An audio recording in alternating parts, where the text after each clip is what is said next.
Hi folks, Scott here. We got a nice surprise for you this week. Scott Kelby was recently vacationing in Maine and we were able to hang with him for a while, do some shooting, and while we were with him he was kind enough to shoot a long exposure tutorial for us. And so that's what we have for you this week. I hope you enjoy it. Here it is.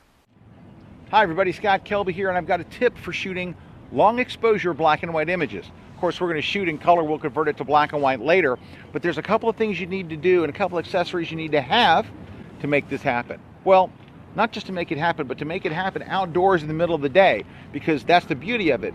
With some of these long exposures, you don't have to wait till night, you can shoot in the middle of the day like we are here. But it requires a couple of things. One of them is you're going to need a neutral density filter. I happen to have one here. This particular one is a German-made one. It's from BW, and they make really, really nice quality filters. And this one is a 10-stop neutral density filter. What that means is it's going to darken the scene by 10 stops. That's the trick to leaving your shutter open for minutes at a time in the middle of the day, is you've got to make it super, super dark. So that's one of the things you need. The second thing you're going to need to do this, because your shutter is going to be open for literally minutes at a time, you're going to need a tripod. Lastly, because you can't have anything touching once that shutter's open, you can't have anything moving, you're going to need a cable release to make it that much steadier. So what you're going to do is you're going to press the button and the shutter's going to stay open as long as you have this button held down, and then you're going to release. To do that, you have to switch to manual mode, and you're going to set your shutter speed to bulb mode, B-U-L-B, bulb. What that means is it stays open as long as you press the button. So, a couple things to set up with. First, your ISO.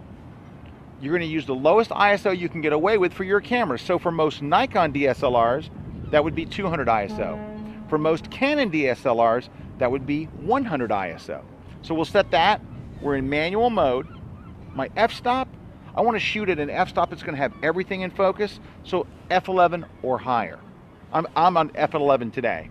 Now, because this filter is so dark, you have to focus before you put the filter on. So let's go ahead and do that real quick. I'm going to kind of make sure my focus is set. Let me just move it right there. All right, my focus is locked in. I go and turn my focus from automatic to manual. Now the focus isn't going to move. Next, we put the filter on the front of the camera. So I'm screwing that on right now.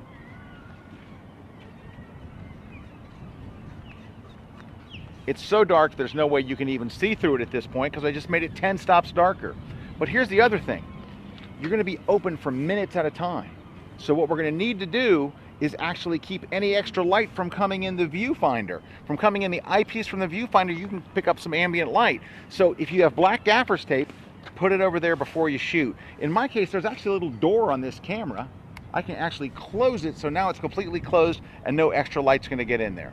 Alrighty, so now we're set. We're on our tripod, 200 ISO. We have this set to bulb mode, and you'll notice I've even taken off the camera strap because it's a little windy, and that'll be often the case when you're outside. I don't want the camera strap lightly touching this. You want to stay away from this stuff from the moment you hit this button. One last thing, have a timer. I'm using my iPhone timer. We're going to go to the stopwatch setting, and I'm going to go for 2 minutes. We're just going to do a 2-minute exposure. Ready? I hit this start button. All right, now you're going to have to leave this open for 2 minutes. Am I going to stand here for 2 minutes? No. Through the magic of video editing and other stuff that I don't understand, this 2 minutes will go by incredibly quickly. 2 minutes, we release the shutter and see what we got. Well, there's the look we're looking for. We're looking for that silky movement. Now, a key to this is we're shooting in water, and that's a very, very popular place to shoot for this kind of look. That way, the poles in the water stay perfectly still. So you'll see this done with docks. You'll see this done with shipwrecks. You'll see this done with anything that's going to stay perfectly still while there's movement, while the water moves, and that's what creates it. Also, we kind of have a cloudless sky tonight, but sometimes if you have clouds in the sky will get that same silky look. Well, those are the tips and the techniques and the gear you need to have to be able to do long exposure black and white. I hope you enjoyed the tutorial. I want to thank Scott for doing it for us and for you. And if you should use the tutorial and do your own long exposure shot, we would love to see what you've done and share it with our readers. So that's it for this week. Thank you for coming to Weekly Photo Tips on YouTube. We'll see you next time.